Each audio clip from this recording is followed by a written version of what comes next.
प्रिय दर्शकों नमस्कार। मेरे प्रिय दर्शकों ऋषु ज्योतिष में आपका स्वागत है। दर्शकों ऋषु ज्योतिष समय समय पर आपका मार्गदर्शन करता रहा है। आज के हम इस महत्वपूर्ण वीडियो में एक जातक की कुंडली पर विचार करेंगे कि उस जातक की कुंडली में रोजगार की समस्या है, दाम्पत्य जीवन में मधुरता नहीं, चंद्रमा लगन से सरल विपरीत योग भी बन रहा है, पितृदोष है। दर्शकों लगन कुंडली और चंद्र लगन कुंडली से जातक के जीवन भविष्य फल पर विचार करेंगे, इसलिए वीडियो 2-4 मिनट लंबा हो सकता है। बने रहिए और देखिए क्या कहती है जातक की कुंडली। जातक का जन्म 24 जुलाई 1989 सोमवार, कृष्ण पक्ष 6, नक्षत्र रेवती चरण 4। नक्षत्र रेवती चरण मूल नक्षत्र तो है, परंतु चरण 1 जो है वो अशुभ नहीं माना जाता है। सौभाग्यशाली, अच्छा मतलब सुख समृद्धि वाला चरण माना जाता है, इसलिए उसमें इतनी कोई समस्या नहीं है। जातक का लगन कन्या लगन 6 डिग्री लेकर के उदय हुआ। द्वितीय भाव में तुला राशि, तृतीय भाव में वृश्चिक राशि और चतुर्थ भाव में धनु राशि में शनि 15 डिग्री लेकर के विराजमान है। पंचम भाव में मकर राशि, छठे भाव में कुंभ राशि में राहु 3 डिग्री लेकर के विराजमान है। सप्तम भाव में मीन राशि में चंद्रमा 19 डिग्री लेकर के विराजमान है। अष्टम भाव में मेष राशि और नवम भाव में वृषभ राशि को स्थान मिला। दसम भाव में मिथुन राशि में गुरु 4 डिग्री 52 मिनट लेकर के विराजमान है। और एकादश भाव में कर्क राशि में सूर्य 60 डिग्री लेकर के विराजमान है, तो बुध 14 डिग्री लेकर विराजमान है। वहीं मंगल नीच राशि में 29 डिग्री लेकर के लगभग विराजमान है। द्वादश भाव में सिंह राशि की रचना बनी। सिंह राशि में शुक्र 6 डिग्री लेकर के विराजमान है, साथ में केतु 3 डिग्री लेकर के विराजमान है। यह ग्रह की स्थिति रही। दर्शकों जातक का जन्म कन्या लगन है। कन्या लगन में जिस जातक का जन्म होता है वो द्वैअर्थी बातें करते हैं, करूं या ना करूं, इस प्रकार उनका स्वभाव होता है। चारपाई पर दिमाग में पड़े पड़े उनकी बहुत योजनाएं बनती हैं और ऐसे जातक को बोला जाता है दिन में स्वप्न लेने वाला। वो ऐसा जातक हवाई किले बनाने में सक्षम होता है और कोई भी कार्य करने से पहले पूर्ण तरह विचार नहीं करते, उसके बाद परेशानी आती है। अब बात करते हैं थोड़ा थोड़ा सूक्ष्म ग्रहों पर। सूर्य द्वादश भाव का स्वामी है और एकादश भाव में है। द्वादश भाव का स्वामी शुभ कमरों में रुचि होती है, क्यों अपने से द्वादश में आ जाता है। सेवावृत्ति की भावना भी होती है, परंतु खर्च अधिक होता है। खर्च चलाने में बहुत चिंता रहती है। सूर्य सप्तम दृष्टि से पंचम भाव को देख रहा है, बुद्धि विद्या के क्षेत्र में कमजोर का योग बनता है। बात करते हैं चंद्रमा। चंद्रमा एकादश भाव का स्वामी है और सप्तम भाव में, सप्तम भाव जीवन साथी का भाव है, रोजगार का भाव है। चंद्रमा कृष्ण पक्ष छठी का है, बलवान माना जाता है। चंद्रमा कृष्ण पक्ष अष्टमी तक बलवान माना जाता है, उसके बाद में चंद्रमा कमजोर होता जाए तो चंद्रमा 19 डिग्री लेकर के वर्तमान है। इसके प्रभाव से जातक को सुंदर स्त्री का लाभ, व्यवसाय पक्ष में अच्छी सफलता और लाभ के अच्छे अवसर मिलेंगे और धनी और यशस्वी का योग बनता है। बात करते हैं मंगल की। मंगल अष्टम भाव का स्वामी है और तृतीय भाव का स्वामी है। कन्या लगन के लिए अकारक है। धन प्राप्ति में परिश्रम का उचित मूल्य नहीं मिलता, क्योंकि मंगल बहुत मेहनत कराता है और धन प्राप्ति के लिए भटकना पड़ता है। और मंगल चतुर्दृष्टि से द्वितीय भाव को देख रहा है और धन का संग्रह नहीं कर सकता, परंतु मंगल सप्तम दृष्टि से, उस दृष्टि से देख रहा है। शिक्षा और बुद्धि का, संतान का पक्ष बहुत अच्छा होता है। बात करते हैं लग्नेश की। दर्शकों जैसे मैं हमेशा वीडियो में बताता हूं और हर एक ज्योतिषविद हमेशा विद्वान बताते हैं कि सबसे पहले लगन और लग्नेश। लगन कन्या है, लगन का स्वामी बुध 14 डिग्री लेकर के एकादश भाव में है। लग्नेश की स्थिति एकादश भाव में अच्छी होती है, माता पिता का भक्त होता है, परंतु लग्नेश अस्त है। लग्नेश अस्त है, कुंडली में बुध लगन का स्वामी का भाव, लगन भाव का स्वामी है और दसम भाव का स्वामी है। किसी भी कुंडली में लगन और दसम भाव दोनों महत्वपूर्ण भाव हैं। भाव तो सभी महत्वपूर्ण है, जिस प्रकार शरीर के अंग सब महत्वपूर्ण है, इसी तरह से कुंडली के 12 भागों में सबकी अपनी अपनी जगह विद्यमता है। लेकिन लगन जातक को रिप्रेजेंटेट करता है, लग्नेश जातक को रिप्रेजेंट करता है, और दसम भाव व्यवसाय में सम्मान का भाव बताता है, पिता का सुख बताता है। दसम भाव और लगन का स्वामी बुध अस्त है। ऐसा माना जाता है कि ग्रहों का जितना भी जो प्रभाव मिलेगा वो जातक को कैसे मिलेगा, जबकि जातक स्वयं अस्त है। ऐसे हमारे ज्योतिष के विद्वानों का मत रहता है कि इसके द्वारा करे गए जो शुभ कर्म होंगे उसका फल इसको ना मिल करके उसके ऊपर जो अधीनस्थ अधिकारी है उसको फल मिलेगा। ये बेचारा ऐसे ही रह जाएगा, क्योंकि लग्नेश अस्त है। बात करते हैं गुरु की। गुरु कन्या लगन में चतुर्थ भाव का स्वामी और सप्तम भाव का स्वामी है। गुरु केंद्राधिपति दोषी है। गुरु 2 केंद्रों का स्वामी है, केंद्राधिपति दोषी है।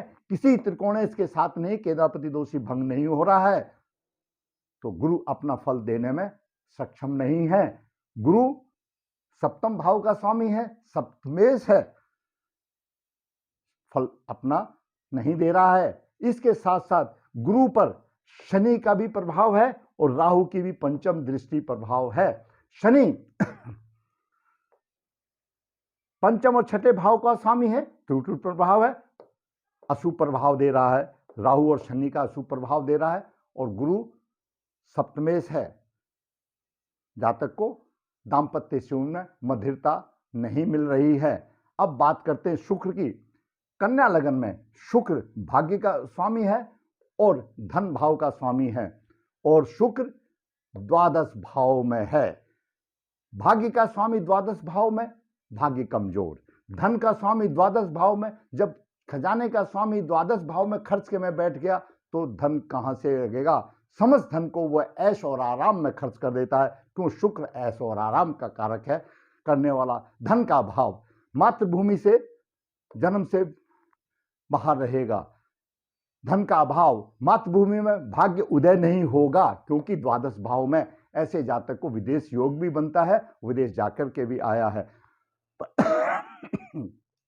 धार्मिक आस्था की कमी, सभी प्रकार से संपन्न, परंतु अंदर कुछ भी नहीं है। ऐसे जातक बाहर से ऐसे प्रतीत होते हैं वो सभी प्रकार से संपन्न है, लेकिन अंदर खोखले हैं। ऐसा शुक्र का प्रभाव है।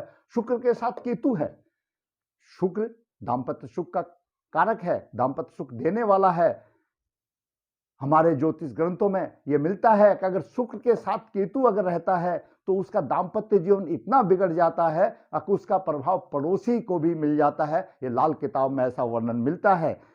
तो शुक्र और केतु दाम्पत्य सुख में हानिकारक होते हैं। यहां पर केतु शुक्र को खर्चा करने में और ऊंचा करता है, क्यों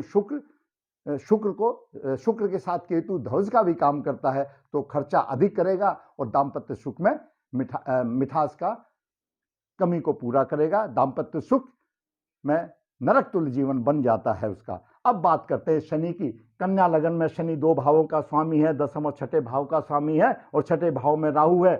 राहु अधिष्ट राशि का स्वामी भी है, और छठा भाव जो है रोग शत्रु का भाव है। चतुर्थ भाव में है, माता का स्वास्थ्य कमजोर होगा, मकान आदि का पक्ष कमजोर होगा। तीसरी दृष्टि से छठे भाव को देख रहा है, दुश्मन पर प्रभाव रहेगा। परिश्रम द्वारा व्यवसाय के संपत्ति मिले, क्यों केंद्र चतुर्थ दृष्टि सप्तम भाव पर है। व्यवसाय में परिश्रम अधिक करना पड़ेगा, और दसम दृष्टि लगन पर है तो सस्टेश होने के साथ साथ कुछ रोग भी देगा। इसलिए शनि भी पूर्ण तरफ से शुभ नहीं है, मिश्रित फल देने वाला है। बात करते हैं राहु की। राहु छठे भाव में है, शत्रु पक्ष पर प्रभावशाली तो रहेगा, संकट में धैर्य से काम लेगा, खर्च अधिक होगा, सप्तम दृष्टि से देख रहा है। और नवम दृष्टि कुटुंब भाव पर है, कुटुंब से परेशानी होगी। अब बात करते हैं केतु की। केतु द्वादश भाव में, मैंने पहले ही बताया खर्च की परेशानी होगी और सुखों में कमी आएगी। पंचम दृष्टि से चतुर्थ भाव को देख रहा है। यह जातक का लगन के आधार पर मैंने आपको बताया। दर्शकों, दाम्पत्य सुख का देने वाला सप्तमेश गुरु पीड़ित है, शनि से पृथक जना का योग बन रहा है। इस जातक का अभी तलाक के लिए कोर्ट केस में चला हुआ है। रोजगार की समस्या, क्योंकि शनि यहां पर थोड़ा सा सप्तम दृष्टि से रोजगार शनि थोड़ा सा दे रहा है, उतना ही गुरु और उतना ही राहु उसको पीछे खींच रहा है। और सबसे बड़ी बात है कि दसम भाव का स्वामी और लगन भाव का स्वामी अस्त है, बुध अस्त है। बुध अस्त क्यों हुआ कि पूर्व जन्म के भू और बहन के प्रति इनके कार्य ठीक नहीं थे और कहीं ना कहीं कुल देवता भी इनका उसकी उपासना ठीक से नहीं कही, प्रबल पितृदोष बन जाता है। शुक्र के साथ केतु भी अशुभ माना जाता है। मंगल नीच राशि में, बुध अस्त में, ये सारे जो है पूर्व जन्म के कर्मों के प्रभाव के कारण होता है। अब बात करते हैं जातक की रहा लगन कुंडली से व्यवसाय की आसान नहीं, जातक की रहा दाम्पत्य जीवन में लगन कुंडली से आसान नहीं। तो अब बात करते हैं थोड़ा चंद्र लगन पर प्रकाश डाल के करते हैं। क्यों ज्योतिष में बताया गया है कि जहां लगन में अगर कुछ त्रुटि मिलती है तो हमको चंद्र लगन से भी प्रभाव देखना चाहिए। आइए दर्शकों, चंद्र लगन क्या कहता है। चंद्र लगन में गुरु लग्नेश बनता है।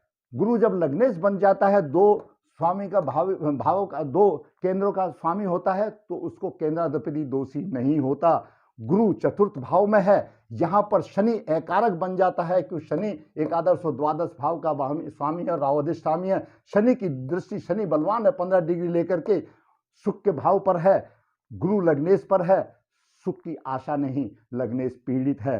दूसरी तरफ राहु भी है, तो यहां पर लग्नेश पर राहु और शनि का प्रभाव बन जाता है। तो दसम भाव का स्वामी गुरु है, तो व्यवसाय कहां मिलेगा। क्यों, दसम भाव में धनु राशि है, धनु राशि का स्वामी गुरु है, गुरु पीड़ित है और वहां पर शनि विराजमान है, तो व्यवसाय कैसे होगा। परंतु दर्शकों, शनि दसम भाव का कारक ग्रह भी है, शनि न्याय का देवता भी है। ऐसा माना जाता है कि 36 वर्ष की आयु के बाद जातक को यहां पर व्यवसाय की अच्छी योग बनने के चांस होते हैं। अब बात करते हैं दाम्पत्य जीवन की। दो चीज है, दाम्पत्य जीवन कैसा है। चंद्र लगन से चतुर्थ भाव में मिथुन राशि और सप्तम भाव में कन्या राशि की स्थान बनता है। मिथुन राशि और कन्या राशि का स्वामी बुध अस्त है, तो दाम्पत्य जीवन कैसे मिलेगा। और शनि की दसम दृष्टि यहां पर है, तो दाम्पत्य जीवन कैसे मिलेगा। इस जातक का दाम्पत्य जीवन खींच तान करके चला, इसकी घरवाली आई चली गई, अब ऐसी स्थिति हो गई कि कोर्ट में केस है, आगे देखो फैसला क्या होता है। अभी जातक शुक्र की महादशा 2010 से 2030 तक भोग रहा है। शुक्र पीड़ित है, शुक्र भागेश है और धन का स्वामी है। शुक्र पीड़ित है, राहु केतु से पीड़ित है, तो दशा भी उसकी ठीक नहीं। यूं तो दर्शकों, बीच में अच्छे दिन भी आते हैं, बुरे भी आते हैं। अगर बुरे ही दिन आएंगे तो आदमी टूट ही जाएगा। तो अभी शुक्र मघा नक्षत्र में है, शनि पूर्वाषाढ़ा नक्षत्र में है। अभी शनि की अंतर्दशा मई 2023 से 7 जुलाई 2026 तक अंतर्दशा तारा पलटी में अच्छी आने वाली है, अचीवमेंट मिलेगी, संपत्ति तारा आने वाली है। तो आशा की जाती है 2023 के बाद 2026 तक उसको व्यवसाय मिलने में अच्छी मदद मिलेगी। दर्शकों, मैंने बताया चंद्रमा लगन से विपरीत राजयोग की स्थिति बन रही है।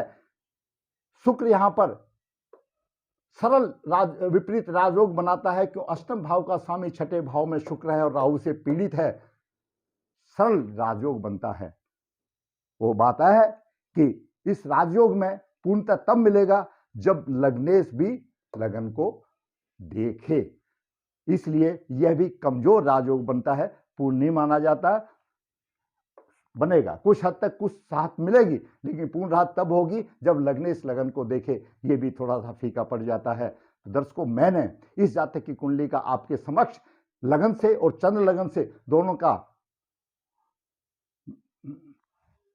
आपका वर्णन की दोनों का आपके मार्गदर्शन के लिए इसका प्रभाव का वर्णन किया। मैं समझता हूं कि मैंने अपनी कोशिश से आपका मार्गदर्शन करने की कोशिश की। अगर आप समझते हो कि आपका मार्गदर्शन हुआ है तो मैं फिर कहूंगा कि मेरे वीडियो को आप लाइक करें, शेयर करें, ताकि आपके और जो साथियों का मार्गदर्शन हो। और जिस जातक ने मेरा चैनल सब्सक्राइब नहीं किया है तो सब्सक्राइब, क्यों मेरा भी मेरी भी है आशा रहेगी कि मेरा चैनल सब्सक्राइब हो, लाइक हो, ताकि मैं इसी प्रकार आपके सामने वास्तविक वीडियो बनाता रहूं। दर्शकों, फिर ये कहूंगा कि अगर आपको अच्छा लगा मेरा वीडियो और आपका मार्गदर्शन हुआ है तो लाइक और शेयर अवश्य करें। जिसने सब्सक्राइब नहीं किया सब्सक्राइब करें। धन्यवाद।